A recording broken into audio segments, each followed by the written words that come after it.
Hey everybody, Bill St. James at the Aerosmith concert. Traffic's jammed out there, so if you're stuck in your car on your way to this concert, don't worry, we've got you covered. Just keep it right here on LA's classic rock station. Now remember, Belle doesn't know you're here, so shh. I shall call her in, and when she enters, we'll all shout, surprise! This planet doesn't look so dangerous, Heidi. Is this it, Odie? We'll see. Ow! We better find that landing beacon.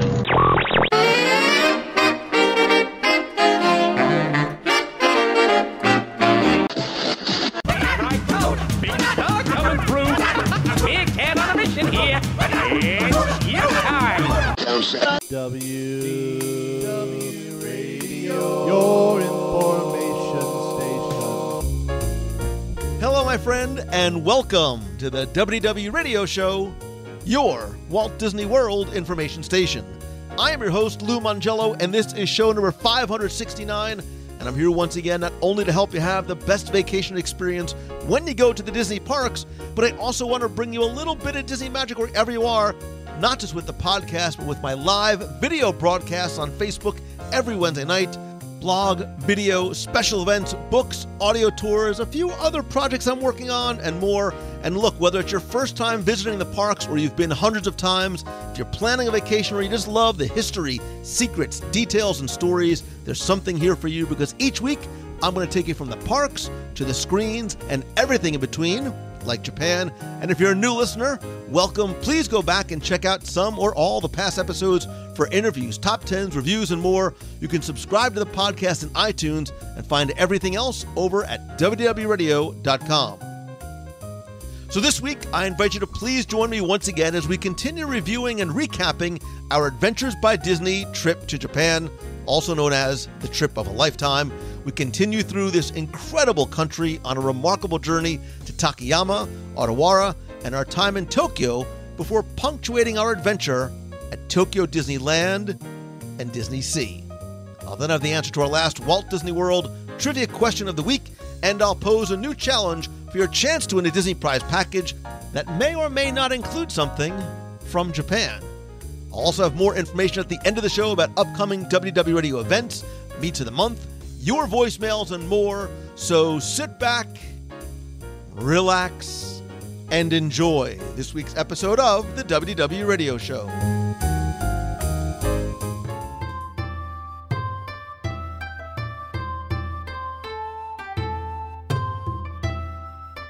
Try everything in sight. So the next day, again, it was still sort of drizzling a little bit. I didn't want to get soaked because we had to get back on the bus to go to our next destination, which was Odawara. So I chose instead to just go back to the Takayama Market District. And this actually was the day that I would probably put a very close second to my first day in Kyoto, because I went back to some of those small side streets and some of those little things, and I found an antique store. And so my family at one point used to have an antique business. So I grew up literally traveling the United States by van, going to antique stores. And this struck me from a memory of my childhood, perspective, and thinking my mom and dad would have loved this, to my love of Japanese history and culture. And I just, for those of you, it smelled like an antique store. It had such a familiar smell, right? And our olfactory senses are the ones that are most closely tied to memories. And it just sort of hit me. And I spent probably an hour in there, just wandering and going through things. And I wanted to bring home unique souvenirs. And this is where I found and felt I could find I would find things that I wouldn't get in every other souvenir shop. So a couple of us went into there and then found a little tiny cafe, like the size of my office, and just had some green tea and stuff for lunch. And then probably my second favorite meal of the entire trip, which served heated beef. Again, we walked in, we had no idea what we were getting into. We were the only non-Japanese people there. We're like, this place must be awesome. And it absolutely was. And the one thing I liked about this day, and I wish there was almost a little bit more of on the Adventures by Disney, was more time on our own to do a little bit of exploring so you can find some of these little hidden places like that. The rest of you did the tour that day, correct? Yes. Yeah. We had the tour. And I had a blast because it was kind of all the different ways you can use soy, right? Like pretty much. We had miso, and we had miso glazed rice balls, right? And then we also ate 2 different kinds of tofu and sake tasting. And sake tasting at, what was it, like 10 a.m.? It's 10 a.m. somewhere, so it's fine. And then we had time on our own after that too. And BJ and I also had one of our most favorite lunches. While we were on the food tour, we watched somebody make soba noodles from scratch. We were watching him roll out the dough, and they had like a little window that you could watch it. And we were just so fascinated by that. And we had gotten a recommendation before the trip of a soba noodle place that was over 100 years old that we could go and have lunch. And so we walked in. Again, we were the only non-Japanese people there. They asked us where we were from, and we said we were American. And he got a funny look on his face, and he kind of walked to the back, and I said, are we in trouble? I don't know what we should be doing. And he came back with a graphic novel in English about how to eat the soba noodles. Oh, it was awesome. Marvelous. It was so great to be able to he was sharing his culture with us. And we had this soba noodle soup that had eggs on top and some pork and green onions and all. It was really, really delicious. And we slurped it up because that's the way that you eat soba noodle soup is you slurp it, and the louder, the better. That's the compliments to the chef. And didn't you feel that way everywhere? Like, yeah, I felt so welcomed everywhere. I never felt uncomfortable, even if there was a language issue. Nobody sort of rolled their eyes, or they wanted to try and help, and they wanted to try and be as accommodating as possible. And I found that everywhere that we went, every single day in Japan. Mm-hmm. Yeah, that's right. And I, even afterwards when we were paying, I asked if I could keep the graphic novel because I was so just charmed by it. And he was like, "Oh yes, of course, take it." So nice. That's cool. Yeah, we went to this little it was called Hita Beef Mabushi, and it was this sort of process, and there was an English menu that showed us the process of how to sort of mix the things into the rice bowl and then pour the broth in, and then the little old lady was like so nice showing me. I'm like, this is just like, again, I was grinning ear to ear the entire time. And so then we took it, right? So that's where we took a train to the 2 trains. 2 trains. That's right. We took the local train, and then we took the Shinkansen again. Yep. Mm-hmm. Again, just point of note, even the train stations are spotless. I mean, you could eat off the ground, and I'm not exaggerating. Like, you could eat off the ground in the train stations. And can we just pay a little bit of homage to the coolest snack ever? The single Cheeto in one package. Because a giant Cheeto. It's like a huge Cheeto. One giant single Cheeto in one package. And I have fallen in love with those, and I have to go to the local Wajimaya now to get my single Cheetos. But we had those on the train because the Adventures by Disney guys also always keep us well watered and well full of snacks. Although that doesn't stop any of us, because every train station we all stopped and went to the convenience stores or the vending machines to get omusubi or bento boxes, or not because we were hungry, just because we wanted to try everything. And that's the one where you found the little sandwich. Right before we got on the second train, right. Remember that we bought on board? And then you also opened up your 11-pound box of snacks that you've been packing around for 7 days at that point, because some of us needed a mounds. Listen, Lord of the Flies. I'm the guy with the You're the guy. Yeah. That's why I sit next to you. Okay, so this is when Okay, this is when we went to. I had my hotels confused, right? This is when we went to the now hotel I have that it was right. This is karaoke night. Right. Karaoke This is the night, hotel, a beautiful hotel, which had originally been built by the government for the employees. We had a wonderful buffet, and I say wonderful. Why? Because not only was there a dude making fresh sushi right there, but there was also a tempura station too. So good. They lost money on me that night. And I am still on a search for yuzu salt and pink salt, the pink plum salt and the green tea salt that I learned is the way that's what you put on the tempura, which was just like mind-blowingly delicious. This hotel also had the futon style beds, which when you first walked in, it's kind of like, oh, well, that's interesting because they're very low to the ground. It's not like you're going to step up to it. And there's 2 beds, but they're separated, not that you can walk between them. They're on a futon board on a platform. And then a little seating area that's very Japanese. So it felt very culturally correct, but yet very comfortable at the same time. I wish we would have spent a couple more nights at this hotel if you had to be at a middle hotel somewhere. This definitely exceeded my expectations. It was not the Shining Hotel. And it was far away from that. But the one thing it did have, now we get to talk about the thing that Lou it didn't do. Adventures by Disney did a karaoke night. This hotel had karaoke rooms that you can rent out.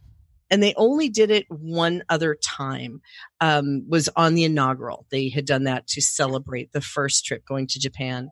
And James and Tomomi came to me and they said, it's a little surprise and delight for you because I don't think you know this, but we want to celebrate WDW Radio and MEI and Mouse Fan Travel and your group specifically because you're very good clients of ours. We would like to offer this as a party for your group. And we thought that this would be the perfect group to do karaoke together. So we had dinner. We go down in the basement, and yes, in the basement, there's a bowling alley and there's an arcade, but there is this wonderful room that you walk into, and Lou was there for like a hot second. So we're all in there, the entire group. Oh, no. The entire group shows up and we're all in there. And I think, Meg, you were the first one that sang, I believe. Yes. So Meg's up there singing. Lou sits in the very back of the room with his phone in his hand. And the moment that I think it was me or somebody else that said, does the menu of songs have Grease in it? And the moment that they said, yes, as a matter of fact, we do have Grease. Not a minute later, Lou had a phone call, in air quotes, phone call. Very important call from the States that I needed to take. He left and he did not return. So we think that the Grease song, which of course played about 2 songs later, and we all had a fantastic time singing at the top of our lungs to all the fantastic songs. It was really a neat way for all of us to kind of have a good time together and party together. And somebody missed it because I think he was afraid that he would have to stand up and sing Grease. I'm contractually obligated not to sing in public, so. I thought we had bonded pretty well as a tour group up until then, but that just kind of cemented it all. That did it. And I'm not one for karaoke typically. I'll like watch and then I'll back away slowly, but that was so much fun. It wasn't just the person singing with the mic at on the stage. Everybody was singing every song, and it was a lot of fun. I heard rumor of Martin singing, belting out Queen. Yeah. Martin brought down the house with singing "We Are the Champions" by Queen. Yeah, do you know that's the first time I've ever done karaoke. I used to sing. Sorry, but I did sing a bit in a band. No practice at home. No, yeah. So the mirror was useful in the onsen. Yeah, that's right. But you missed a good night, mate. We could have done a duet, the lot. You know what I mean? It was such fun. I also had a bit of a sore throat that evening, so I felt it best phone call. I know. Yes. Of all the things to miss, I know. So sorry I missed it. Yeah, it was as Ali said, we bonded that night. It was a fabulous night. And whether we wanted to or not. Yes, yeah. and of course, what happens in the karaoke room stays in the karaoke room. We'll always have an inside story that will never be told outside, and what happens in the karaoke room stays in the karaoke room. Moving on. I don't need to know, and I don't think I want to, because the next day was, I sort of look at the next day as a transition day before we went to. It was the oddest day ever of the entire trip. It was the oddest day. Let's just put it out there. It was an interesting day. So we went to the Hakone Open Air Museum, which was interesting because it's modern art. There's also a separate Picasso museum. There's gardens. There's a sort of a scenic, almost kaleidoscope-like stained glass tower that you can go up to, and it was lovely, and it was very nice. To be able to walk through something a little bit different. I think it was sort of a buffer because we need to spend some time on our way to Tokyo, and we go to a little town. It's a quiet village called Kamakura, which is a seaside. It's a coastal town where I understand what the intent was. There's a problem when you have to preface it. Right. So I'm going to go with me here. I think the idea in the planning of this is we need to buffer some time to get them to the peninsula in Tokyo at a time where they can check in, get the room, and go to dinner, etc. So we have a little bit of time. We've been in Japan now for 8 days. Let's give them a little taste of America. So we go to this second floor restaurant with a lovely view of the ocean and the windsurfers, but as you walk in, something's just not right. It's as if somebody took a picture of like a magazine from 1981 of a typical American seaside restaurant and said, that's it. That's what we have to recreate. On a California beach. Right. Now, when it comes to the food, this is where things get interesting. So, again, if the order of things is incorrect, please jump in. They bring out, was the first thing the salad, right? They brought out a little salad. And then they brought out a little square of pizza, and pizza is a stretch. It's a square of toast with tomato sauce and something that was supposed to resemble maybe a slice of pepperoni. You know what it reminded me of is when you go to Costco and they've got the samples. No, don't insult Costco like that. Don't. Even like as a kid, when you had the stuff that you like put in the toaster or the oven, not even that. Okay, well, that's fine. Sometimes it's tough to redo pizza, right? Then we got a plate of curly fries and a little dish of ketchup. And it had like the ketchup thing had like some sort of weird, it said like, oh, ketchup for you. It said ketchup for you on it. I'm like, oh, as opposed to ketchup for someone else. And then they brought out a plate of, calling it spaghetti would make my grandmother roll over in her grave. It was a plate of noodles with red juice on it and it was supposed to, okay, this is, so I'm like, oh my God. I was so confused. Right, so I'm sitting there going, wait a minute. This is supposed to be like a typical American meal because the next thing they brought out was, I guess, meant to be a chicken nugget. So, and I'm like, I will bet $1,000 that the next thing that comes out is chocolate cake, Yahtzee, as if on cue. So what I've determined is that aliens came down from space and looked at it and said, they watched American TV in 1979 and said, oh, this is what American people eat. We don't know what it tastes like, so just put it in the replicator and trot it out. And that's what it was. It was the oddest. A for effort. It probably was not the.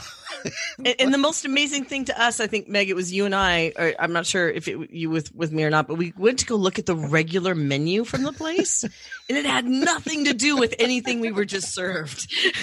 Nothing. It was not one thing, for the exception of the Coca-Cola that we were served that was on the normal menu. So it was almost like they said, hey, there's a restaurant. Let's make Americans feel happy and comfortable, and let's serve them American food. And so someone ran out to figure out what that should be. All of a sudden, happy I had snacks again. I'm just saying. Yes. I think I was going to say, look, I think you summed it up with the picture you posted, which was the weirdest toilet signage I've ever seen in my life. So I was just getting to that. I still don't get it. There's a lot of stuff that's lost in translation in Japan, and a lot of stuff that's wacky. So I want to describe this for you. If you haven't seen the picture on my social or in the Facebook group, there's a picture of a woman from the back who's wearing thigh-high boots, Daisy Duke short shorts, a bikini top, and a cowboy hat. She has a fishing rod, and at the end of the line is... I need to be delicate here, is a man in his underpants being hooked by the line with a big red X going through it, and it just says toilet underneath. Now, I don't know if it's the men's room or the ladies' room or what. I'm looking at it now. Yeah. So it was a very, very strange day. It was a very... But... BJ loved it. That was BJ's favorite meal. I did actually enjoy those chicken nuggets. I didn't want to jump in, but good. I really enjoyed those, and I think Allie didn't finish hers, and so I got some of Allie's, which was really actually quite wonderful. I loved it. I think we were being tested. I think there was an inside joke there that someone behind a wall was watching us and filming us or something, because that was just totally odd. I was very confused, and I was really happy to get back on the bus. I was only more confused, and unfortunately there was somebody else who was going to join us tonight, Stephen and Freya, who were from Australia, who have done ABDs with us in the past. I think because it's the middle of the night in Australia. For some reason, they came over and they kept bringing me their plates of food. And I don't, they kept bringing me their plates of spaghetti. And I'm like, I'm not eating mine. I don't know if they just didn't like it, or they're like, oh, just give it to the Italian guy. Give it to the He'll eat anything. Give it to Mikey. He'll eat anything. So I had one point, I had 3 plates of uneaten noodles with tomato juice on it. And when the guy came over, he looked at me and I'm like, oh, I'm full. I had a big breakfast. I'm sorry. Like, I'm insulting all the Japanese people. But we were able to make up for it, thankfully, because I think from there, isn't that where we went to Cup Noodles? Yes. And I do want to preface this that this is no longer on the itinerary. So it's something that was added. It used to be, they took it off. This is now, it was something that we asked to be added back on. Thankfully, because I needed to get out of Kamakura as fast as possible. So we've all listened, whether you grew up on cup noodles and it's not cup o noodles, it's cup noodles, or, we're a starving college student. I've eaten my weight in cup noodles. They have a full-blown, multi-story, huge building dedicated to anything and everything you wanted to know about the history and the making of cup noodles ramen in an interactive environment. We made our own cup noodles in this sort of weird, sterile type environment. We learned the history of cup noodles and the creator of it. Although I will tell you that I did like one of the sections had sort of an entrepreneurial business spin to it, sort of in terms of inspiring other people to pursue their dreams and all that kind of stuff. So I dig that with the cup noodles. Have you guys eaten yours yet? Have you guys eaten your cup noodles yet? Oh yeah. No. Not yet.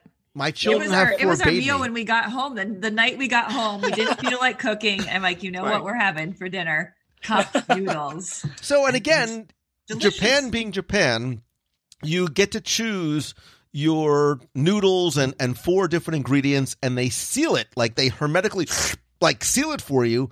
But then because it's Japan, they seal it in this big inflated puffy thing that you wear around your neck all day. So in your purse.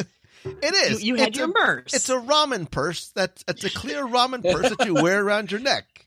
I haven't. My kids have forbade me from opening it and trying it until they're here to do it. So at some point this remember, week, it almost expires. You have it. Was it a month? I think. No, isn't it like a year? Isn't it like a year? No, it's like a month. It's ramen. What could possibly go wrong? Can you wait till after we get back from the next trip before you ask that question? Yeah. So what did you guys think of? What did you guys think of the Cup Noodles Museum?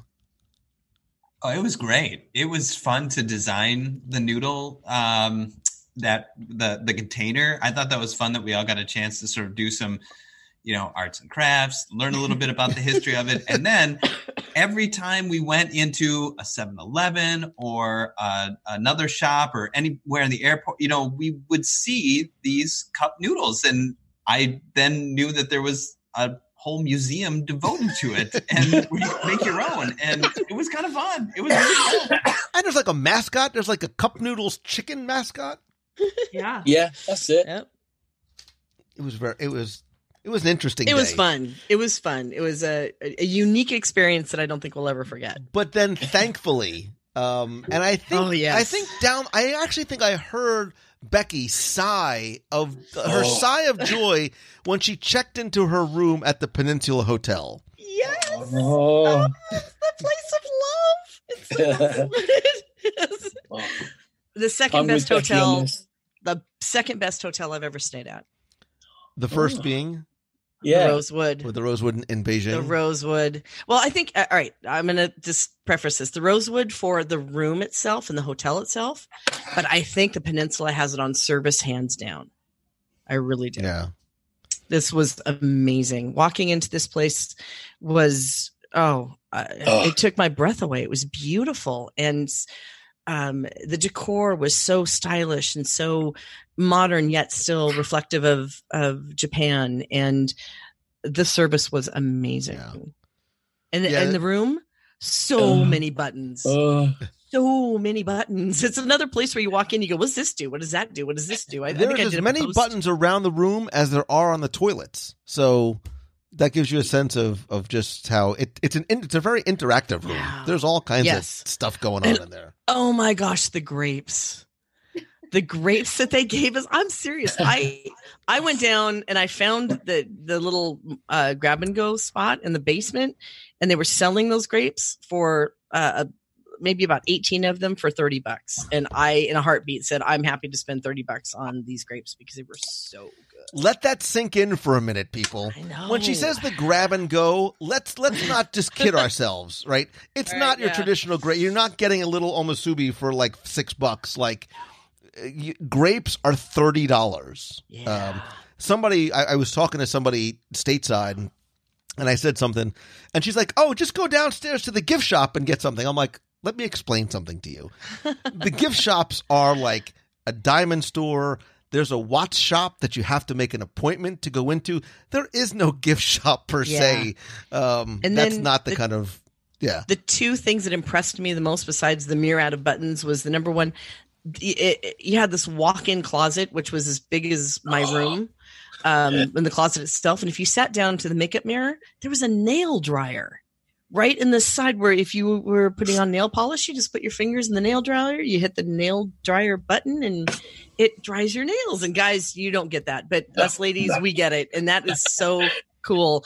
But the most amazing experience was the spa button. Yes. Oh, spa mode. Oh. I need that in my life. I need more of that spa button in my life. Basically, in the bathrooms that had by the water closet, when you open the door, the toilet raised for you automatically because it would sense that you were going that direction. A big, huge bathtub in the center, and then a walk-in shower on the other side. His and hers sinks were on either side. But when you walk up to this bath of glory and you hit the spa button, the lights automatically dimmed, the water feature began, the music started playing. It was heaven. It was absolute heaven. I need to go back there. Another thing I was going to mention is, so we stayed at the Peninsula Tokyo for 3 nights. And while we were there, across the street was the Emperor's Palace. And they were having the Japan enthronement of the new emperor at that time.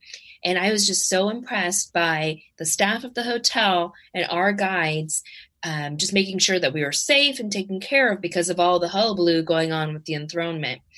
Because there were road closures right around our hotel and a lot of dignitaries staying at our hotel. And so there was, a couple things that they had to work out. And had they not told us what was going on, I'm not sure I would have even caught on because everything was just handled so well. A lot of people walking around with earpieces in the ear. There was a ton of security, but I know this is skipping ahead a little bit, but just to talk about that service for a second, I've stayed in a lot of hotels and I've seen a lot of service levels. And the one night when we came back, they had closed the roads and it was raining and we had to stop the bus about 3 blocks away and walk the rest of the way. And as most of us, some of us were on a subway. That's another story. As we were walking, getting off the bus and thought, it's 3 blocks. It's not a big deal, right? At least we can go to our hotel. Yay. And we get off the bus and everyone's trying to carry stuff. And you look down the block and there are literally 6 people from the hotel, the Bell Services staff, running towards us. Umbrellas and towels and grabbing stuff from people. So they were carrying them literally 3 blocks away from the hotel. And I have never, ever, ever at any hotel in any scenario ever seen any service level like that. And it made such an impression on me that now the Peninsula is going to be one of the places that I seek out for high level stays because that was amazing. I like that hotel. Can you tell? Yeah, shocker. And of course, this hotel is the reason why the ABD was so expensive. FYI, just putting it out there, but worth it. Yeah. All right. So I want to quickly. I want to move on to a couple of different things because I just realized we still have like another day and a half to go. That night we had dinner at Gonpachi, which is a very popular restaurant, not just for tourists but for locals. Becky was enthralled, not just because it was a sit-down table service restaurant, but it was the inspiration for one of the scenes in the Kill Bill film. Yes, but it had this very cool vibe to it. They had live taiko drummers upstairs. I thought the food was excellent that night. It was my favorite meal. Really, it was really my very enjoyed that favorite meal a lot. And they kept bringing more food. Every time you thought you were finishing one, there was more food that showed up. And that was definitely my favorite meal of all the ones we had. From there, we went to, isn't that the night we went to Shibuya Crossing? Yes. Yeah. Wow. So Shibuya Crossing is when you see pictures or movies in Tokyo and the incredibly crowded intersection, you're looking at Shibuya Crossing, and it's rumored to be the busiest intersection in the world with 1,000 people crossing in every direction every time the light changed in the most polite and organized fashion I have ever seen. Again, a little Japanese cultural moment. Whether it's Shibuya Crossing or any sidewalk, when the light turns red, everybody stops. It's not like Jersey or New York where there's the stragglers playing Frogger with the cars, dodging. Everybody stops. Or if there's somebody in the intersection, the car stops. There's no honking of horns. There's no yelling and screaming I'm walking here. None of that happens there, even in the busiest intersection. Yeah, and 1,000 people cross at every light. I mean, and so to have, it's all directions. It's north, south, east, west, and at the diagonals. So everybody's going all at once. And I'm thinking to myself, how is everyone possibly going to get across in 90 seconds? And yet everybody does. And then it clears out and the cars go and everybody waits for the next light to go again. And we also got to experience something quite different as well, didn't we? Because they were celebrating the rugby. In fact, even though they lost, they were still celebrating the rugby in the middle of the crossing. So we most of us joined in and had a bit of fun with them as well. And then all of a sudden it's going red. They run off and it's all gone. It's just a crazy place to be. Lovely. Yeah. So much fun. Bless you. Thank you. That was so much fun. And I think that all of us were giddy and giggling and running across and getting our picture taken and trying to make sure that the police weren't getting mad at us. And it really was an experience that I won't forget. Yeah. So the next day we went to the we went to the gardens. It's sort of the Tokyo version of Central Park. This beautiful, incredibly well landscaped and manicured garden right in the center of Tokyo, and in the center of this of this park is a tea house, and we were able to partake in a traditional Japanese tea ceremony. Again, one of the highlights for me as well. I loved, that sort of the dichotomy of having this beautiful park inside such an incredibly busy place like downtown Tokyo. And it was only eclipsed by the next experience of sushi making. Like, this was something I would have circled on the itinerary had I sort of studied it a lot closer. Like the bento making, we were taught how to make and then eat, our own sushi. And again, I think I have developed a reputation on this trip that if you don't want to eat your food, just give it to Lou. He'll eat it. So I had mine, and I had Steven's, and I had some of Freya's. And then Becky, you stole mine. Let's be clear. Let's just, as long as we're calling each other out. You reached over and said, "It's sushi. You hate sushi. I'm going to take this, right?" And went, or Becky said, "No thanks. I'll have a roast beef sandwich, please." All of Japan. Okay, so I knew better because I knew that I would go hungry if I just stuck with the sushi because it'd be like, you can eat that? Man, you're not eating that fast enough. So can I just have that right now? And then be gone. I've had meetings with you where there was like 42 pieces of sushi on a platter. I looked down, I picked up my napkin, I looked up, and they were gone. Oh, stop it. How much did you guys, how much did the rest of you enjoy the sushi making? Amazing. It was fun. So much fun.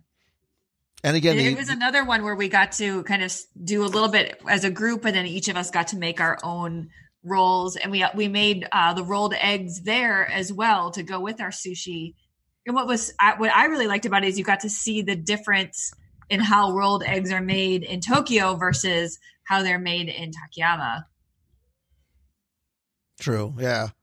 And any class that I get to eat the results is a good one for me. From there, I think I have my timing correct. We went to the Sensoji Temple, the oldest temple in Tokyo.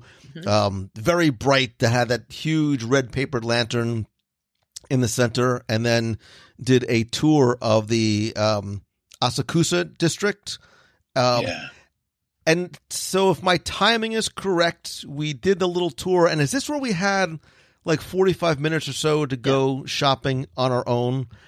Okay, so this is where I wish we had a little bit more time, because I was a man on a mission and Becky came with me. We were sort of people on mission, and while everyone went to go down this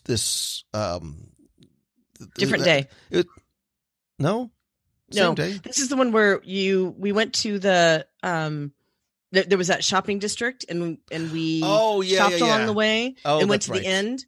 It's the next day that you're talking about. Okay, it's the next day that I got confused. Okay, so this was right. This was that sort of single that had the temple all the way at the end. And then is this where we had the night we had dinner on our own in Tokyo? Tokyo Tower. And Tokyo Tower. Yeah, Tokyo Tower. Oh, that's right. That's right. Okay, that's right. I don't know why I don't have Tokyo Tower. Oh, it's on my pictures. Dinner. It's not on my. Tokyo Tower is a lot of fun. So Tokyo Tower is sort of the Japanese version of the Eiffel Tower, where you're able to go up in an elevator and get 360-degree views of the entire city. It's spectacular. Spectacular views. That was a lot of fun too. It was like going into the Tower of Terror, because how you walked into the little library thing, and they were impeccably dressed. all of their team members or cast members. And you go into a library and they have two guys that are talking to each other about building the tower. And then you go up the elevator. It was actually really well done. I was really impressed with it. And it had a spectacular view. We could even see Space Mountain from the top. We got to see a little bit of Space Mountain. Oh yeah, and that's where they also had all the decorations for Halloween. So I now have I'll post it next year for Halloween, which will be the perfect. It'll be from now on. It'll be the WDW Radio Halloween card of Lou in his. I look like a marshmallow. I look like a marshmallow.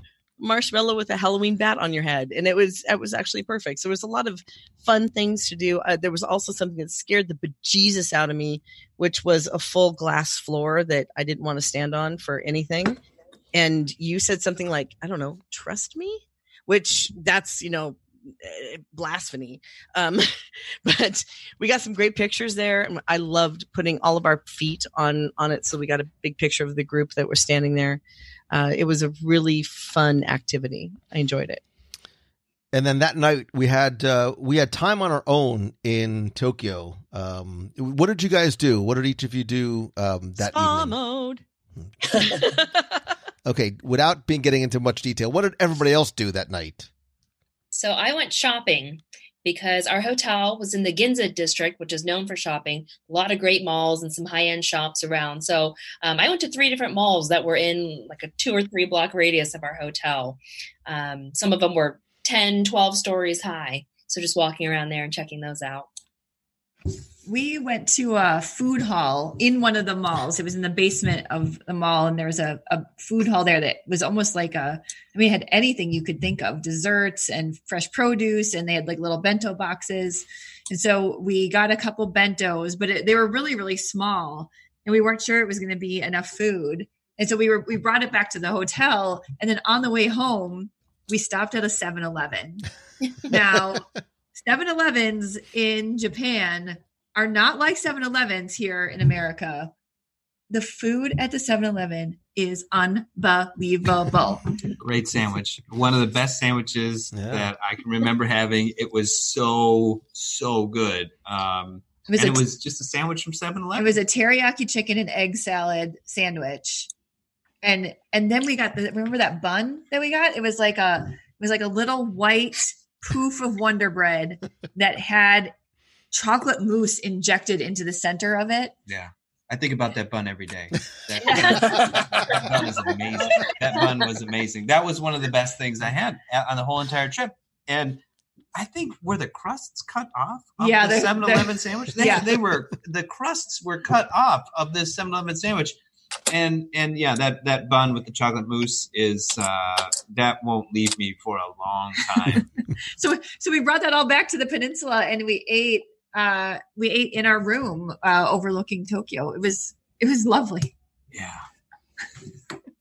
Martin, what'd you do? I went out with a couple of guys from the group, and we headed to the Mitsukoshi store because I always wanted to see what it was like. And so I think we up into it's the 14th floor for the restaurant. And we had a window seat as well, so we could look at the whole of the street lit up, which is, again, like Blade Runner. It's so amazingly lit up. And I actually had, I think it was a Japanese curry. So I just fancied something different with a bit of spice to it, being the last few nights anyway. And we had a great time, me and the guys there, just having that food, enjoying our conversation with the server, the guy. He loved us because we were all English, talking English, and he was trying to understand what we were saying. And we were doing the same with him. But it was a fantastic time because the view, we just sat there looking over the whole of Tokyo, in most of Tokyo from that window. I'll never forget that. And obviously the food was great, but it's just having that food in that location. You couldn't beat it. It's just, again, another brilliant experience on another brilliant day. Yeah. Just, it carried on being brilliant. Everything was great. I think a lot of us went over to Mitsukoshi because it was just a couple of blocks away. We were able to walk through the Ginza district. And I think because of the Epcot connection, we had to go and see what it was like. And I've also never visited a 14-story department store before, where, by the way, on the bottom 2 levels, one floor is just food. Like, you could, like, anything Only you would find Amazing that. you came out of shocking that I would find it there. I have literally like 600 pictures of food just from Mitsukoshi because it's stuff that you can get to take with you to eat. You know, people come off the train, they get food and they bring it home with them. And then the lower level is like a grocery store, like where you actually just do your grocery shopping as well. So, and I spent the night by myself. I walked around after I left Mitsukoshi. I was a man on a mission. There were a couple things I wanted to bring back for my family.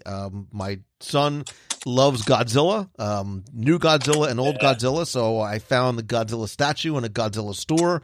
My daughter is an artist, for lack of a better word, and she says, "Oh, I hear that the paper in Japan is wonderful." So I found a 7-story Japanese paper store. And when I couldn't find what I was looking for, she's like, "Oh, no, that's the second store right across the street that had an additional 7 levels." So I didn't know what I was doing. I'm like, my daughter, she draw. I need paper. It worked out well because she liked what I brought her. And then we're looking for something for Deanna. And then on the way back, I was trying to find something to eat. I almost ate at 7-Eleven, but I had my snack from 7-Eleven. And I found this tiny little side street. I was somewhat lost, but I didn't care. Again, did not feel unsafe at all. And I found this tiny little restaurant that had pork tonkatsu. It was a katsu don restaurant. They had 2 items on the menu: pork tonkatsu and basically shrimp. There was like 6 seats inside. It was me and one Japanese businessman who was there for like 5 minutes. And then it was just me. And I had one of the nicest meals, like by myself, of the whole trip. Becky, you would have loved it because it was delicious. The people were so friendly. And I'm like, this is awesome. Like, it's just me eating in my little restaurant. And then I went to 7-Eleven and got snacks on the it was a long walk home. I had like a 2-block walk home. Could have brought some for me. Not if you were in your tub thing. I was not. So the next day is where we went to Takashita Street. This ultra. So let's be clear too. The part of Tokyo that we're in, this Ginza district in Tokyo, is very, very, very high end. The shops were Chanel and Hermes and Cartier. Like, it was very difficult to buy souvenirs in that section. But we went to another very trendy street with boutiques and cafes, and really sort of targets the trendy, teenagers. I mean, some of the stores had lines, hundreds of people long, going out of it. We had an opportunity to go shopping on our own for a few minutes. I think most of you went down that single street, right? The Takashita Street. Becky and I went off, excuse me, because there was and they called it like an Oriental bazaar that had antiques and some other things. I was going in looking for something. Becky was going looking for something. And then she's like, "Peace out, man. I'm out of here." So she left me there, which is fine. You wanted to go. You went to the other street. I had found a couple of things that I was looking for some antique things that I wanted to bring back.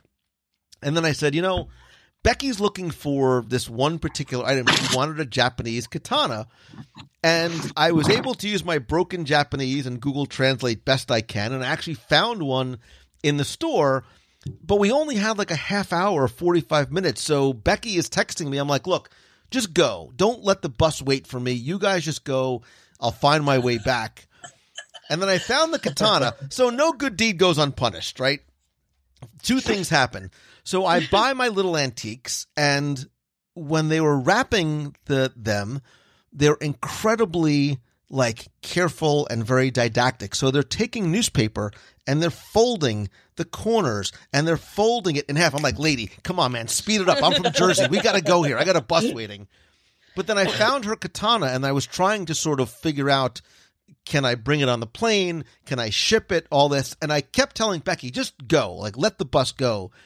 But this is what happens with Adventures by Disney Guide. James gets off the bus, waits for me, and texts me, and then hooks up with me.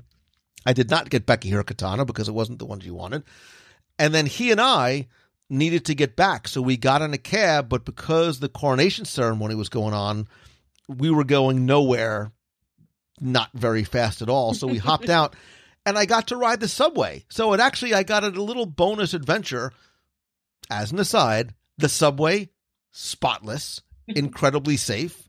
And it came up. Did they push you in like cattle and close the door? Like no, not at all. It was it's one of those things like what we saw the first time we went to Tokyo Disneyland. When the monorail's coming, everybody just knows to quietly line up, and they just, calmly. I mean, again, it wasn't rush hour or anything like that, but I'm happy I got to do it. And there was actually a station right at the peninsula so we came up into. So perfect. Yeah, it was fine. It was wonderful. Well, thank you for sacrificing and trying to find my katana. I appreciate I tried. That. And that was one of those things where, and again, the Adventures by Disney guys were so great because I walked up because I knew what you were looking for, and I was looking for a katana, and I asked them, "Where's the best place to get these items?" And it just happened to be that same store, so that's why you and I took off.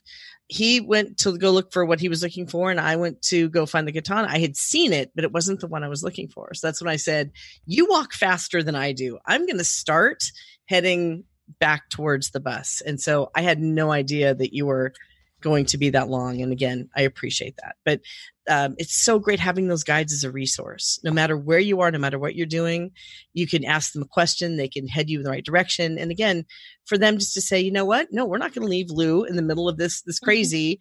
We're going to make sure that he gets back okay, especially with all this stuff going on with security. So, hats off to James for taking care of the situation. It was great. And so I think if I have my itinerary correctly, I think the next day was our final day. Isn't that where we went to the last shrine? Yes, and the ceremony. Yeah. Yeah. So talk a little bit about the again, this was, and unfortunately this was the last day there. Tokyo was crying that we were leaving because it was the only sort of really rainy day that we had on the trip, but we were able to go to a Shinto shrine and had an option if we wanted to actually participate in a Shinto ceremony. Yeah, we got to go to a traditional Kagura ceremony, and it was just for our group. And, we take off all of our shoes to get in, and they explained to us that it was impolite to show the bottoms of our feet to the altar. And so we all go in, and they have a couple of benches for people, but everybody else sits on cross-legged, and they had a ceremony in our honor to pray for safe traveling. And it was about 20 minutes long, and we didn't understand anything they said. But it was just this kind of beautiful lyrical kind of speaking, and then there was dancing, and I thought it was so cool to be able to experience this religious ceremony and be able to see how other people worship. It was about 20 minutes, and then afterwards they gave us a little snack, and it was really great. I don't know, what did you all think of it? I thought it was very unique, very interesting. I liked watching I don't know if they call them their priests or their head of the shrine, because I remember the guides telling us, depending on the notoriety of the shrine and the size of the shrine, the head of that shrine has different position. So you could tell that this was a bigger shrine and that this head priest was kind of high up there. So it was interesting to see him lead this ceremony. It was really cool. I appreciated how the ceremony itself, and how, different religions are and can be, but how much they're amazingly alike as well. It felt very like an honor to be there and to witness this. They do know that some adventurers may not want to participate, so they do allow the choice for you. And I think every single one of us went in for this, and I'm really glad I did. I'm glad I had that experience, and it goes back to that culture piece again that I'm so drawn to. It was an amazing experience, very spiritual. I've never seen anything like that before, and I'm so glad we were able to see that because that's so unique. And yeah, I felt quite humble actually because they were offering it to us. As Megan said, you know, as a kind of tribute for us in that respect. But it was so off the cuff. I've never seen anything like that, and to be part of that and see it front, you know, visually in there right in front of you was unbelievable. I loved it. It was great. It was another great day and another good way to almost finish off our kind of trip. To see such a thing like that, yeah, well worth it. Well done. I hope they do it for everyone else because it's such a worthwhile thing to see. Yeah, I was fascinated, about how Buddhism and Shintoism we came to learn sort of coexist, and you can actually subscribe to both religions at the same time. But to be able to sort of bring it home by watching. It's one thing to visit a shrine and sort of walk through and hear somebody talk about it, but to actually watch a ceremony, even if you don't understand what's being said and just the ritual and the symbolism. You're right. It felt like a privilege to be able to see it because I don't think we would have been able to do that otherwise. It felt like everything was being put in harmony. It was so well balanced. And I just loved that spiritual feeling. And it was very uplifting. I loved it. It was really nice. And it wasn't just there, too. If you remember several days back when we were at the shrine on the island where the family with the little boy was being blessed. And we could watch that as well. And another thing that I keep forgetting about is that they would give us the coin. And if we wanted to, we could go and actually take part in that as well. And put the coin in and do the clapping and the bowing, and which I found just amazing to take part in. Yeah, we sort of failed to mention that we did that at all of the shrines and temples and learned about the hand washing and the importance and the symbolism of it as well. I think we had time on our own that day before our final meal at Hapoen, which was nice. But we walked through this sort of moonlit Japanese garden and koi pond for our final meal, and a Daruma doll painting activity, and sort of learning the symbolism of the Daruma doll and just how untalented artistically a lot of us really are, which is also a humbling experience. And it was funny to hear people from the group talk about the memories of their trip. And as we were watching the recap video, which James and Tomomi had put together, as the trip was going on, so much time and so many experiences had passed. I'm like, oh my God, I almost forgot about that. I almost forgot about, this moment, because there was so much that was packed into our 11 days, 10 days, 11 nights, whatever it was. I know our adventures didn't end, but our adventure by Disney per se did. If you guys had to look back, Megan, BJ, then Allie, then Martin and Becky, if you had to look back on one moment, one experience, one meal, one aspect of the trip that if you close your eyes and think about the ABD, that's the first thing that you think of, or the thing that sticks with you most, what do you think it could be? And if it's a meal, that's perfectly acceptable. Don't be embarrassed. I'm sorry, but I'm going to go back to the first day. Everything there kind of set everything up for the rest, because we had the meal. We all got to know each other. It was a beautiful scenery from that place as well. And it just started off what was going to be a wonderful experience, and it carried on from there on.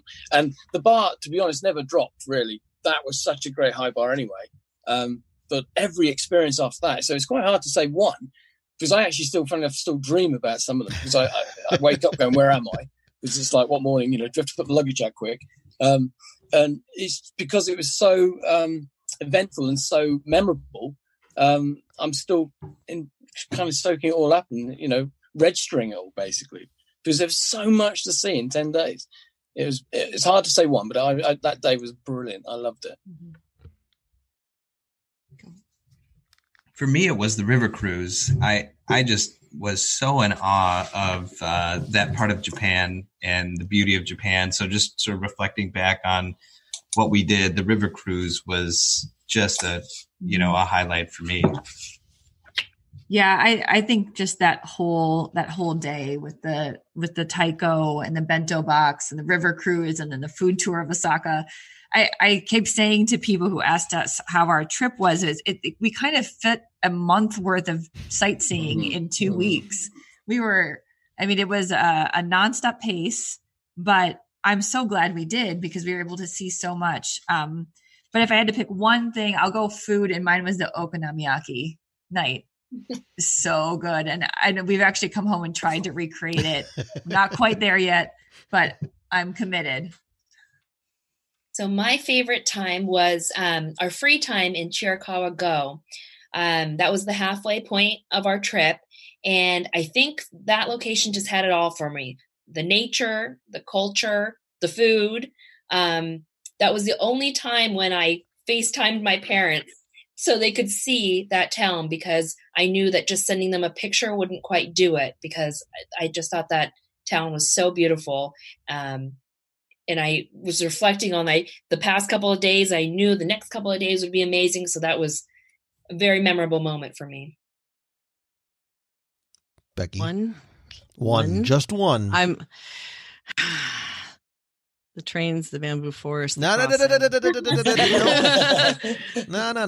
going to. I mean, you said the things that come to mind first. The one thing. Those are the ones, moment. right? All right. I'm gonna. The trains, the bamboo forest, the crossing. One. At the people, for me.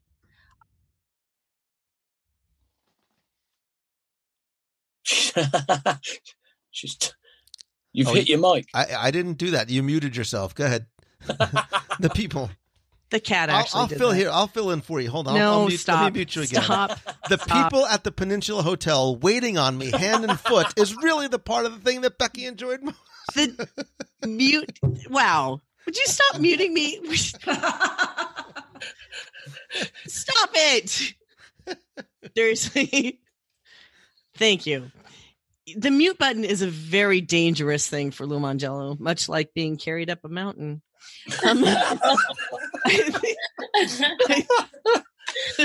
Being met by an incline up a hill, for me, it's the people. It's the warmth, the politeness, their enthusiasm to share their culture, to share their food, to share their experiences, to make sure that you're a guest in their house and that you have the best possible time.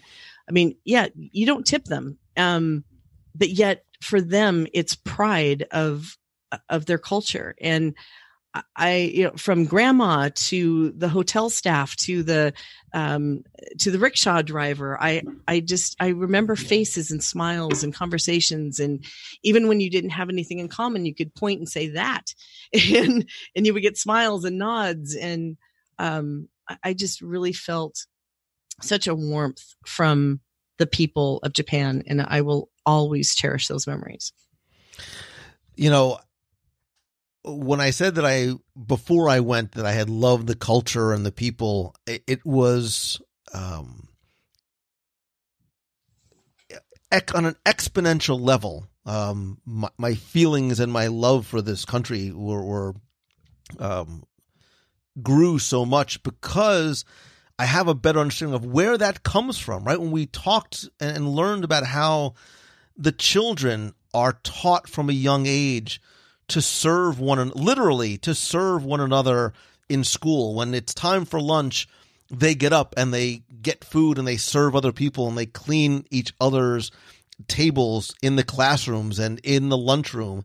How it's something that's ingrained in the entire culture makes me understand why the service level there is one that is just inherent in everybody. The respect that the Japanese people have for each other and for their environment. They seem to sort of give with no expectation of anything in return. It's just being polite and being nice and you know, my parents used to teach me all about respect as a kid. I'm like, respect. Like, I get it now as an adult, and I see that level of respect that they have. Look, I wave the American flag hard, man. I love this country to death. I would die for it. But I think we can learn a lot from the Japanese in terms of service, in terms of culture, in terms of respect for one another and how we treat one another and how we treat our individual as well as our collective environments. Never felt that anything that I experienced was because I was a tourist. I was just able to pay witness to the way the country operates and the way people treat one another. And yeah, it's maybe something as simple as at a restaurant or at a crosswalk or, holding the door for somebody. It's remarkable. It is remarkable. I mean this with all due respect. I think we can learn a lot from the Japanese. In terms of my favorite moment, Martin, like you, if I close my eyes, I go back to that first day. And maybe it was that giddiness, that excitement of being there. Yeah. But I fell in love with Kyoto. And as I told my family, not just as an excuse, but really this was a reconnaissance mission because I'm already planning to go back. Like I'm thinking about maybe taking them back next summer. This was a great way for me to say, I want to go here. I want to do this again. They need to see this. Maybe we can skip the seaside lunch. Maybe we don't have to do that. I fell in love with Kyoto, and I have friends who have visited and have lived here before and were like, I thought you would. And it absolutely, it exceeded all of my expectations. As sort of far off as Takayama was, like, I think it's worth going to visit. My day and that afternoon that I spent sort of wandering those streets and going to that antique store and happening on a restaurant, not because somebody told me or I looked on Yelp, but I looked in the window and I saw the people going in and coming out and taking some of those little risks. It was a remarkable experience, and it's due in large part to you guys. And everybody on the trip as well, too. I certainly wouldn't have had as good a time had you guys not been there. I do want to quickly just touch, because we've talked about Tokyo's Disneyland and Disney Sea back on show 503. But every single person on the Adventures by Disney added on a trip to Tokyo. Nobody went to the airport. We're here. We're going to Disney.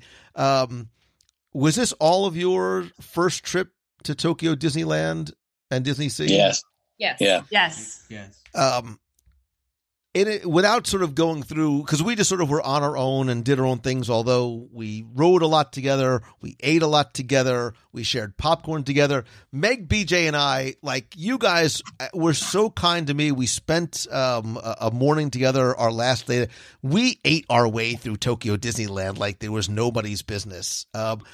Give me your, Megan, BJ, and then Allie, and then Martin, give me your thoughts or impressions or feelings about Tokyo Disneyland and Sea. Oh, goodness. That's hard. There's so much. I think I'll start with Tokyo Disneyland because it looks really familiar, right? Like, I think as all of the Disneylands around the world look, and there's a lot of things that you would expect there. There's some special attractions in that park. The food is really, really great, though. And what I'll say is, because it was during Halloween, they had a lot of Halloween-themed snacks that were either shaped like Halloween things or had little Halloween bond on it. But I will say this was our Tokyo Disneyland and Tokyo Disney Sea were our 11th and 12th parks. So we've now been to all of the Disney parks, and my goodness, walking into Tokyo Disney Sea was just absolutely jaw-dropping. I didn't really know what to expect, and it far exceeded expectations. Even with 3 days there, I feel like we just barely skimmed the surface of that park. Yeah, I totally agree. That park was particularly incredible. The rides, the scale of it, everything about that park was just on a different level, including the cleanliness. I always thought that Disney, the Disney parks elsewhere were super clean. But again, this might be a cultural moment where this was an incredibly clean park. Both the Disneyland Tokyo and Disney Sea were incredibly clean, even cleaner than what we see in other Disney parks. And I think that has to do with, we saw We saw people cleaning up after themselves. If they were to drop something, guests would be cleaning it up, and it was the result of which is just an amazingly clean experience. And I've not seen anything like it anywhere. Yeah, we dropped some popcorn when we were eating with Lou, remember? And we bent down and picked it up because I'm like, I don't want to be that person that leaves trash. Oh, yeah. Nobody else was. And we, as the Americans, should not have. And so, we had to pick that up. And I wasn't going to let you waste all that good popcorn, too. So, and I'll just say one more thing: maple pumpkin churro. Right? That's it. Isn't it? I mean, that was probably one of the highlights were those maple pumpkin churros. Right, Becky? Yeah, right. Worth waiting in line for, apparently. They certainly were. So I actually dropped some popcorn in the parks, and a little Japanese girl picked it up, and I let her eat it because that park was so clean. I figured she'd be fine eating it off the ground. It's true. It's true.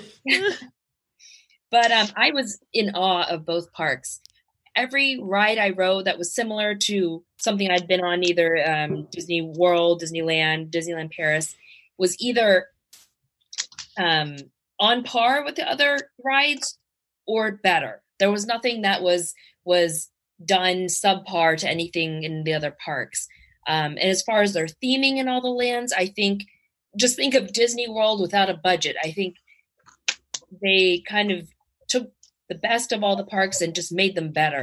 And all their original rides were outstanding. Just so creative. And the Japanese people really get into a lot of the characters there, and just walking around, seeing them dressed up, and all the plushes and accessories they had. It was just phenomenal.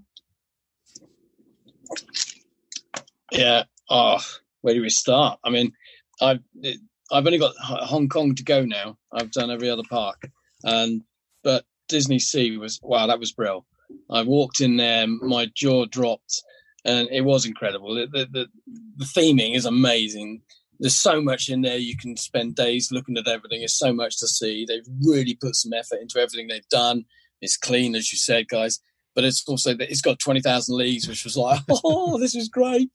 The only annoyance thing for me was I went into the shop wanting to buy some 20,000 league stuff, and there wasn't anything. It was just, no, come on, theme. That was the only damn drop of the kind of standards there, because you could do with those little elements to help it. But the rest of the parks and the food, I had the tortilla hot dog, chili hot dog with cheese, and I had that naan bread. Was it long naan curry bread? I tried anything and everything. Strawberry popcorn. Yeah, let's have a go. We'll have a try it, because it's just such a wonderful, like you said, clean place, wonderful people, so much thought has been put into it. That's it. Yeah. They're very, very helpful. If you even, just say a few little words of Japanese, they're so helpful. They're all, I say, I got so many pictures with them in cosplay, and they're so friendly. So I'm sure it was my charm. I don't know if it was, but there was I was getting lots of pictures. It was great fun. My wife was going, "How did you do that?" I said, "I didn't have to do anything really. They just love it. They're just brilliant." So I had the magical time, and that was amazing when you think about it. Just finishing off doing a whole tour of Japan, and then you go to Tokyo Disneyland, Disney Sea, and honestly, that's why it's taken so long to register and soak up everything that we did, because that's 2, 3, 4 holidays all in one. So many things we saw in one go, and I think, like you said, Lou, you're going to go solo to Japan. I'm so glad I did it with Adventures by Disney. There were quite a few things I would not have done on my own. I would not have had the courage probably to do some of them, or the effort in some ways, and to be pushed to do those extra elements is just awesome. And then to head at the end of it, all of us going to Tokyo Disneyland and Disney Sea, and the hotel. I loved the private garden at the back. Yeah. I was opening up and seeing the monorail, the beautiful monorail going past. You went, hi, it's just so good to see everybody there, and everybody waves. You say it's just one of the most brilliant memories and brilliant holidays I've ever had. Thank you very much for everyone for being there. For you all wonderful. It was a great time, and so hard to kind of just put one bit to it. So it was just brilliant. There you go. That's my last word. It was brilliant. Now, the churros may have been good, but the little green alien mochi was the best. And thank you, Meg and BJ, for surprising us with those, because I didn't think I was going to get them. Those were amazing. One thing I do want to mention, though, is that most of the group did the official add-on to Adventures by Disney. And I will be the first to stand up and say, you know what?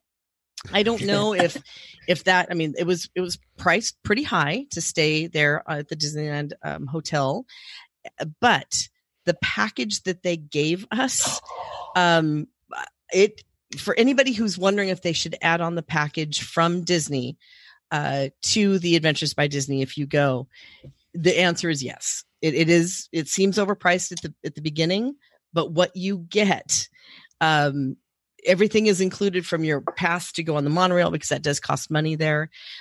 Your park hoppers are included, which you don't normally get park hoppers unless you go on a certain day.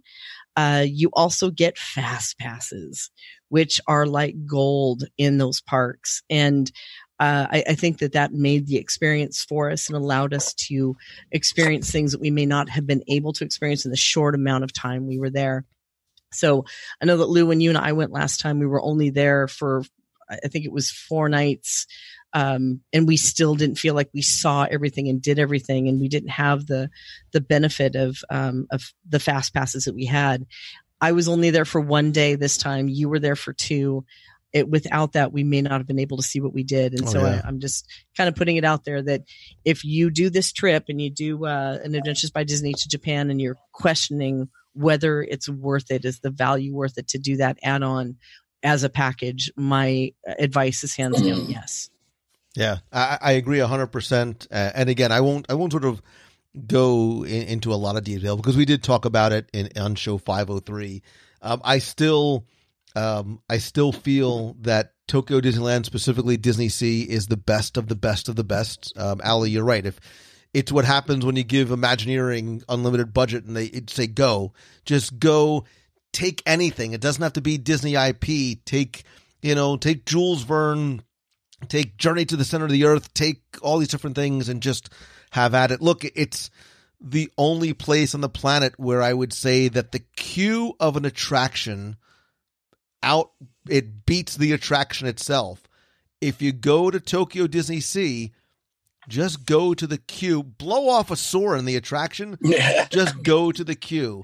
I have never, ever seen anything like that in my life. Just to give you if you remember the Captain Jack Sparrow experience at Disney's Hollywood Studios, where there was that image of Captain Jack that seemed like he was almost there in 3D, take that and on an exponentially higher level, have that character. There's a character that comes to life in the queue. It is the most remarkable piece of technology I have ever seen. Yeah. Meg and BJ, you guys figured out that you could actually just hang out in the queue and watch different versions multiple times. Yeah. Wow. Yeah. Smart. I did the same. That's an indication of what is to come with Disney, of being able to see something in 3D but not wear 3D glasses. Yeah. I cannot wait to see what's coming.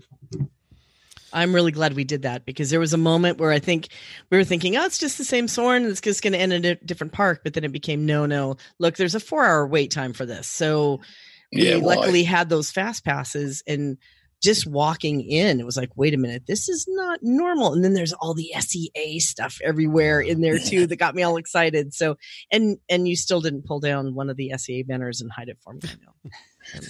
And look, and the other thing to realize too is when you go to Disneyland and or Disney Sea, it not only is it culturally acceptable, but I think it's encouraged to have popcorn for breakfast, lunch, and dinner. Chinese curry popcorn at 9:00 in the morning is and if you dig popcorn buckets, man, they got them in spades. The tangled, light up, glowing popcorn bucket, and so the other ones are just incredible. Look, I can't say enough good things. Tokyo Disney Sea is my favorite park, far and away, and I only wish I had more time just to sort of wander. And Becky, to your point about the ABD, I thought about this a lot before, during, and after the trip. Because look, let's be honest, the Adventures by Disney as a whole, and especially a trip like this, is not going to be the least expensive trip or tour that you can take.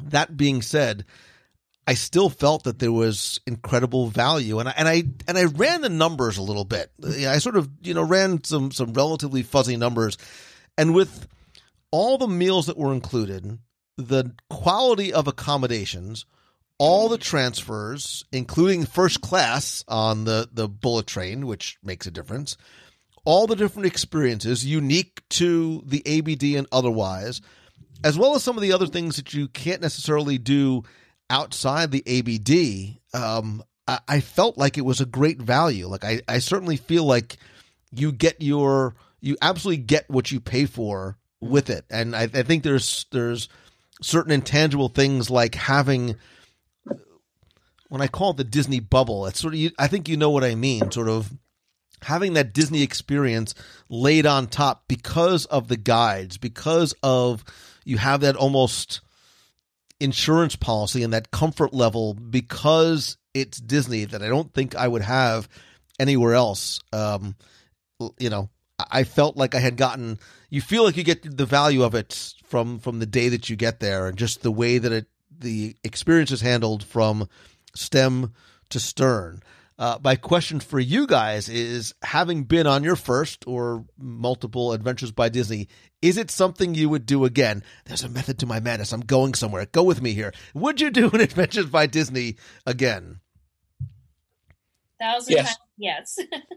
Yes. So is there somewhere that would be on your Adventure by Disney bucket list?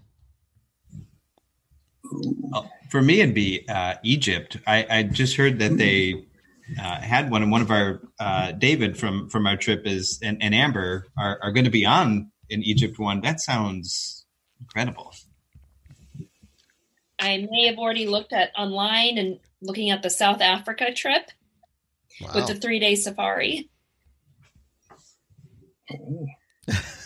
I haven't looked yet. I'm still recovering. But I just said to the wife, yeah, we'll do it.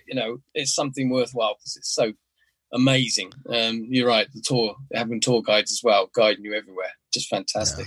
Yeah. I will say that Egypt is, as I look over at my notes, Egypt is one that I had written there as well, because like China and Japan, it's someplace I probably wouldn't go without an Adventures by Disney, not just any tour group, but an Adventures by Disney.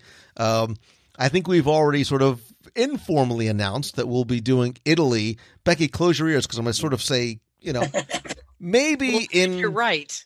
Maybe in, if I was to say early 2021, it probably wouldn't be that far off.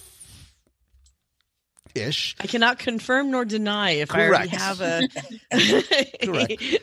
inquiry and going for that one. And who knows, maybe there's even a domestic Adventures by Disney, because I think sometimes people don't realize that Disney does Adventures by Disney throughout the U.S. We've done Backstage Magic, but they don't just go to Disneyland, and maybe and I think, Meg and BJ, you've been part of some of those conversations in terms of some of the other domestic,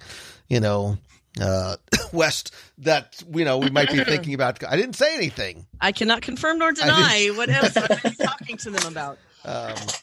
But I'm not kidding when I say, first of all, thank you, not just for your incredible generosity and time tonight, but this really was the trip I've waited my entire life for, and I put a lot on myself in terms of what I was hoping this trip was going to be. And it was, my expectations, however high they were vastly exceeded, not just because it was an Adventures by Disney, but because of you guys. Had I gone by myself, it would have been much different, certainly, but to go with friends, even friends like Allie, like I had never met before, and I've never vacationed with Martin before. You guys are the ones who helped create such incredible memories, and I will keep this trip in my heart and mind forever, and I'm incredibly grateful to all of you for doing that, as well as Becky Mankin from MEI and Mouse Fan Travel, without whom this vacation could not have happened. But look, I know that there's a lot of work that goes into it too, and we might give each other a lot of grief, but we have a lot of fun on these things too. So even in the pre-planning, even in the discussions and the pre-planning and the post-planning and all the other stuff that we have to sit down and talk about what may be coming next over the next trip that we are getting on in how many days. So, thank all of you guys so very much. Thank all of you listening. I'd love to know, where you would like to go as a group with Adventures by Disney, because I think hopefully we're all in agreement that these types of trips are definitely better when they are shared and experienced with friends, whether it's an ABD or a cruise or a trip anywhere. It truly does make it more magical. So thank you for the gift that you guys gave me of being there and helping to make this such a memorable couple of weeks for me. Well, thanks for pulling us all together, because this has been amazing to adventure with some of you for the first time and some of you for multiple times. And Lou, if it wasn't for you pulling us all together, we wouldn't have had this magical, amazing experience. So thank you. It was a once-in-a-lifetime experience. Thank you so much. Thank you. Thank you, Lou and Becky. Thank you, guys, everyone, because it was wonderful. It was brilliant. Yeah, and without all these people, we wouldn't have pictures of the women carrying you up the hill. Or you on the bus. Would you guys go back to Japan? Would you guys, having been there once, would you go back again? Oh yeah. Oh yeah. Oh, yeah. I've already looked at flights. Need to go back. Yes. Yeah.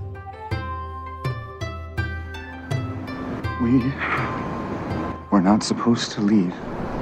Yes, we were. We have to go back, Kate. We have to go back!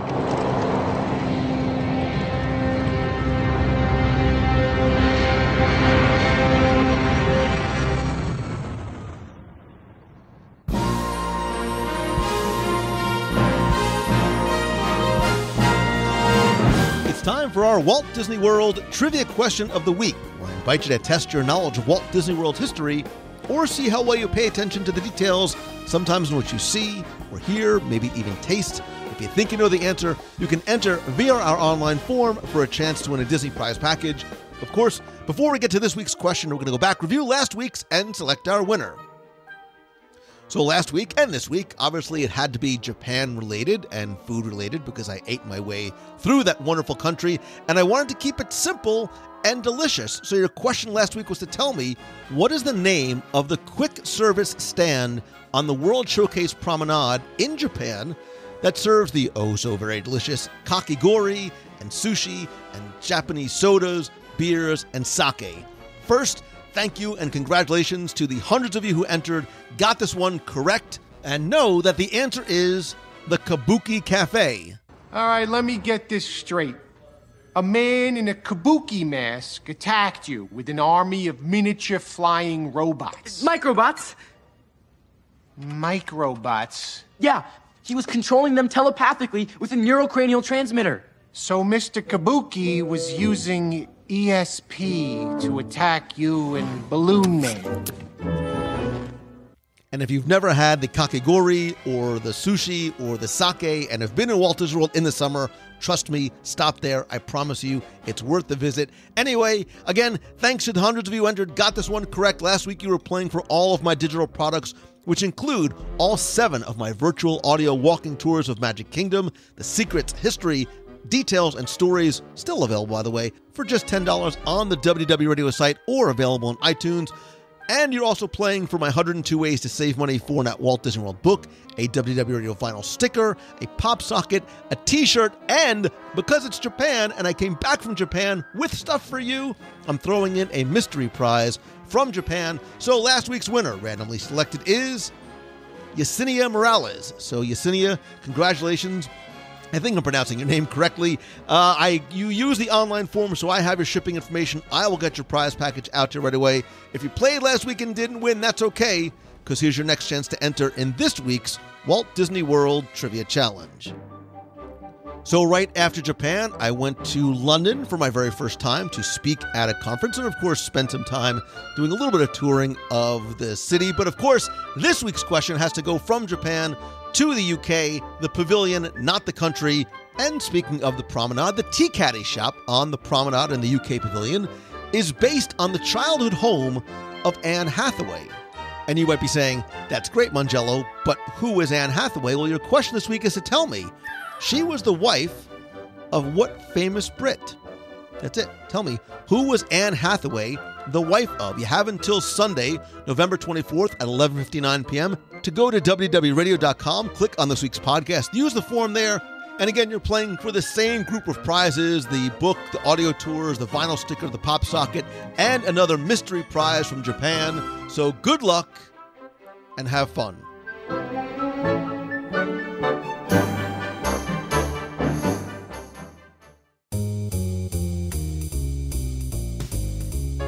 That's going to do it for this week's show. Thank you so very much for taking the time to tune in this and every week. Thanks as well for following along on my recent adventures in Japan and last week in London.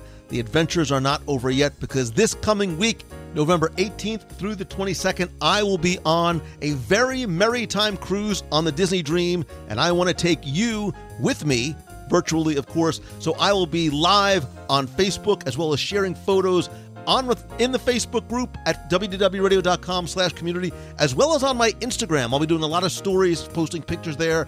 I'm at Instagram.com/Lou Mongello. I would love for you to join me and share in the food, festivities, fun, and food. I know I said food twice. Obviously, I'm hungry. Plus, with the live show, you can also tell me what you'd like to see, cover, review, and do. Again, please be sure to turn on notifications in the Facebook group at WDWRadio.com/community and follow along with me on Instagram at Instagram.com/Lou Mongello. Speaking of community, huge thanks to you. I built the clubhouse. You are the one who populates it and invites your friends.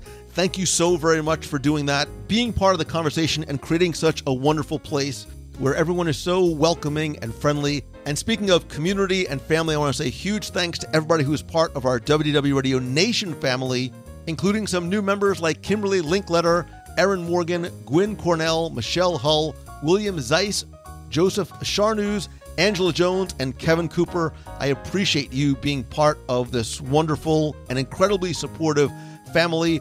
And if you want to find out how you can not only help the show and be part of the nation, but get exclusive rewards every month, including scavenger hunts, access to a private Facebook group, Magic Band covers, logo gear, t-shirts, backpack, care packages from Walt Disney World, as well as monthly live video group calls, early access and discounts to special events, and lots more, you can visit WDWRadioNation.com. And please don't forget, while this is obviously completely optional, it's a great way for you to help show your support of the show, and more importantly, please remember that a portion of the proceeds of your contributions do go to our Dream Team project to benefit the Make-A-Wish Foundation of America. Again, to find out more, be part of the nation, visit WDWRadioNation.com. Again, speaking of community, this show is for, by, and with you, so I would love to hear from you. If you want to comment on anything we talked about on this or a past episode, again, the conversation takes place in our community at the Facebook group at WDWRadio.com/community. I'd love to hear from you. If you want to be on the air, call the voicemail at 407-900-9391. That's 407-900-WDW1. Or email me with a question that I can answer on the show, lou@WDWRadio.com. And of course, while I love connecting with you online, nothing beats a handshake and a hug, whether it's in the parks or on the road or in the UK. Thanks to so many of you who came out to the UK, to the Feathers, downtown London. We had such an amazing time this past week for my first ever on-the-road meetup in the UK. You are so warm and so welcoming and so friendly. It was great to see old friends and make new ones, and you all made me feel so very much at home. So thank you so very much. Stay tuned for our next Meet of the Month in December, as well as our annual meetup during Marathon Weekend in January. The best way to find out about these events and what else is coming is by visiting our events page at WDWRadio.com/events. Even better, you can also get them delivered right to your inbox by subscribing to our free newsletter. Just go to WDWRadio.com/news, sign up for our weekly email updates. And also stay tuned. I'll be announcing other meetups, not just in Walt Disney World, but on the road as I travel to speak. I've already mentioned that I will be speaking again in Social Media Marketing World in March in San Diego, California, as well as the following week in Catania, Italy, in Sicily, for an event I've spoken at many times in the past called TBEX, Travel Bloggers Exchange. Again, if you go to facebook.com/Lou Mongello, as well as I think I posted in the Box People group, you'll find a link to both of those events. And if I could maybe come to speak to your event or to your conference or to your school, you can visit LouMongello.com. There you can also find out how I can help you turn what you love into what you do with speaking, mentoring, events, masterminds, etc. I'll also be sharing information about my Momentum weekend workshop and retreat in Walt Disney World in the next week or so definitely stay tuned. Thanks as always to Becky Mankin and the entire team at Mouse Fan Travel, not just for an amazing time on our Adventures by Disney, but all they have done for me and for you for more than 11 years. Look, it's who I use, which is why it's who I recommend to you to trust your vacation, whether it's a Disney destination or any other location around the planet. The entire team at Mouse Fan Travel is there for you to give you the best possible prices, all available discounts, and it all comes at no cost to you. You can visit them over at mousefantravel.com. And as always, my friend, and you are my friend, whether we have met yet or not, and you continue to demonstrate that week after week, month after month, year after year. And if you like the show, and I hope that you do, all I ask is that you please help spread the word. Tweet out that you're listening, share a link on Facebook. Please rate and review the show over on iTunes. It is incredibly helpful. It takes just 30 seconds. I want to thank some recent reviewers like The Shaggy Freak. It's your name. I didn't give it to you. He says, I'm not a fan. I'm part of a family. I dig this one already. The Shaggy Freak goes on to say, WDW Radio is a lot more than your typical podcast. It's the show to listen to if you're into all things Disney. There's no doubt about that, because what really brings me back for each episode is the sense of community that Lou has helped shepherd into existence. You might consider yourself a fan after listening to a few episodes, but that quickly transforms into a feeling of family, and I'm proud to be a part of that. Shaggy Freak, you're getting me choked up. You absolutely embody and exemplify what I have been saying for years, and you're right. I built the clubhouse. You are the ones who populate it. You are the ones who create this amazing sense of community, and you're right, family, which is exactly how I want you to feel. Jason Welch, 365, says, it's a great find in the sea of podcasts. Lou's an energetic and genuine host that works hard to create a podcast that really puts you back into the Disney magic while you listen. I've really enjoyed listening to both the current and past shows and listen in on someone as fired up as Disney as our family is. Great stuff indeed. April Fool 3 says, Lou's amazing. It's my favorite podcast. Thank you, Lou, for what you put out in the world. I appreciate you. April Fool, I appreciate you. Right back at you. And Scuba Steve, 1622, says, it's a little taste of Disney. If you can't be at the park, or if you can, one of the best hours or two of your day will be this podcast. Lou embodies the spirit of Disney. I've listened to well over 100 episodes in the past year and always find myself wanting more. It's a must if you love Disney. Well, Scuba Steve, April Fool, Jason Welch, and Shaggy Freak, I love and appreciate you so very much. Again, just search for WDW Radio in iTunes or visit www.radio.com/iTunes for a link and instructions on how to rate and review the show. And finally, and most importantly, thank you, thank you, thank you. I cannot tell you how much I appreciate you and the fact that you take the time to tune in and listen. I mean it when I say that I understand how valuable your time is. It's a commodity that we cannot make more of. It's one that we cannot get back. And that the fact that you choose to spend and share it with me every week via the show and the community and Facebook Live means the world to me. You have literally changed the direction and the focus and the amount of happiness in my life, and I want to help you do the same. So if there is some way that I can do it, let me know. Because remember, you need to be the person, not that you think the one that you were born to be. You need to be the person that you want to be. You have given me that gift, and if there's some way that I can help you become the person you want to be, please let me know how. Email me. Connect with me on social, go to LouMongello.com, and let me know how I can reciprocate in any way. Most importantly, I hope that this is your best week ever. Savor every second. So until next time, thank you. See ya. Hey Lou, it's Christine Morrison, Flowertown, PA. I am just touching base with you guys. I know you're in Japan and you're posting such wonderful things. I hope you guys are having a wonderful time. I just got back from my Disney trip, and I did call you guys from down there. I had a really, really great time doing a lot of exploring, checking some things off my bucket list. And honestly, in 8 days, I went on 3 rides. So still had a wonderful time exploring, eating, and I love the whole Epcot resort area. It's my new favorite thing. I stayed at the yacht club, got spoiled. But I did figure out a trick that I'm not sure if anybody else knows. I'm sure somebody does. But if you're staying in that resort area, it really is one of the only resort areas where if you're using the bus system and you're leaving a park and you miss your Yacht and Beach Club bus, you can always grab the Swan and Dolphin or the Boardwalk bus because they're all so close together that you can just walk from one resort to the other. And I did that several times, so I'm really good at missing the bus. Anyway, that's a good little trick, and it saves you some time, possibly. It did me. So have a wonderful day, everybody. It is Wednesday here in Pennsylvania, and it is 51 degrees out, but it is sunny, and I'm doing my rounds, and I'm going to put out all my Halloween decorations. So excited. Have a great day. Make somebody smile. Talk to you all later. See you in the box. Bye-bye. Hello, hey, this is Vinny from Pennsylvania, calling from Tokyo Disneyland. Yep, I missed you by 1 day, but that's okay. Enjoying it anyway while I'm here. So, calling you from Royal Street.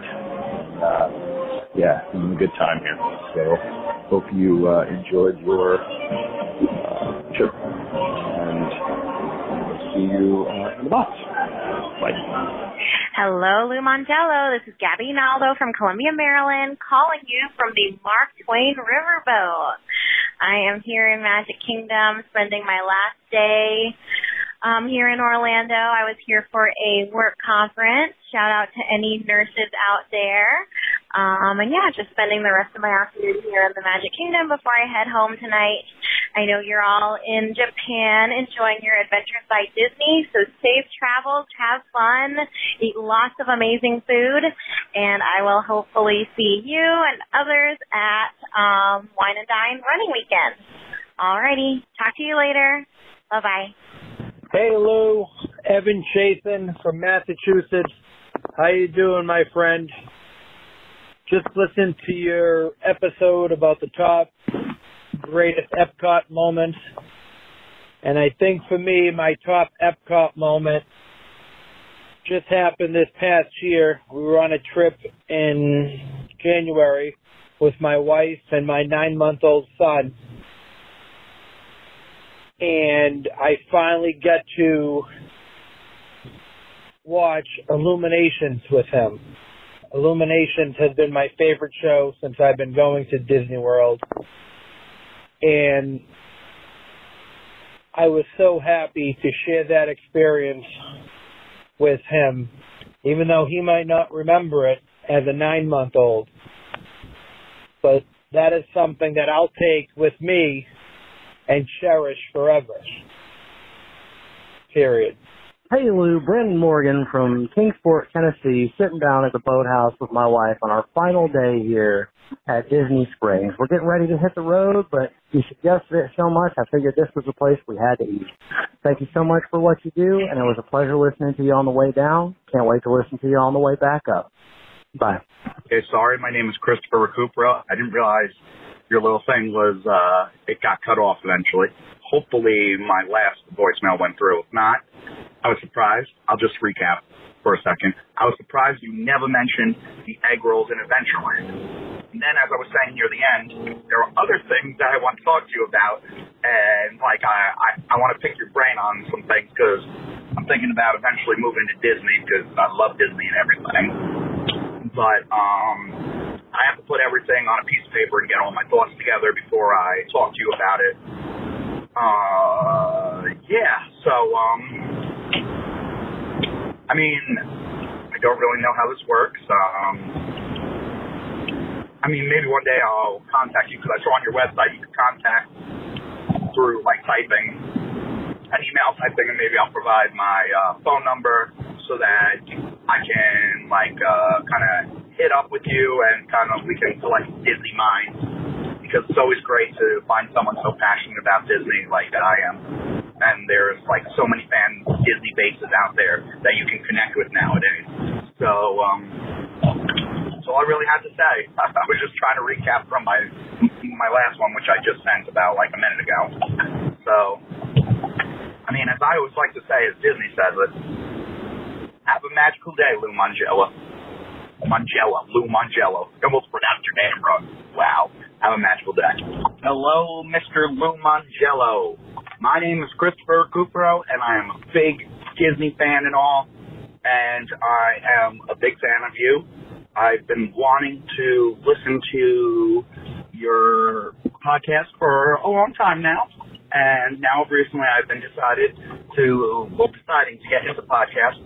So I decided that I'm going to, before I listen to yours every week regularly, go back into your archives and listen to all your shows that seem to interest me.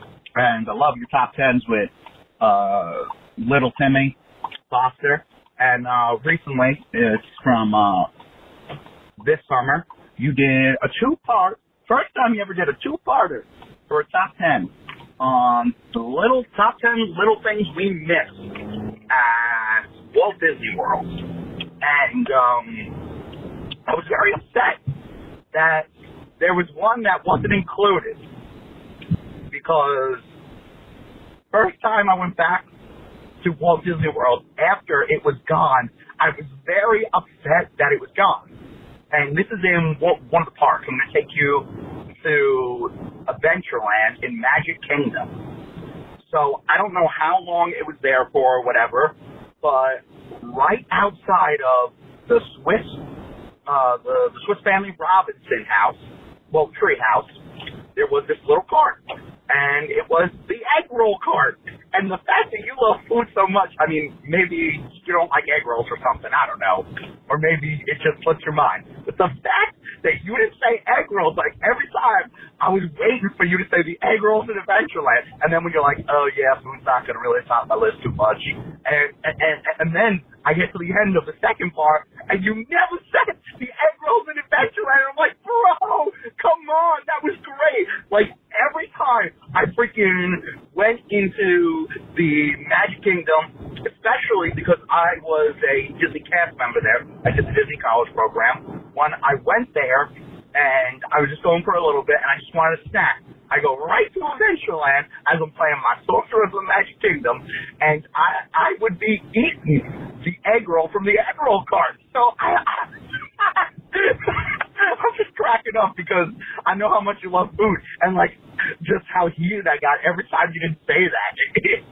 I mean, they were like the best darn egg rolls ever. I mean, okay, I think you heard enough for now.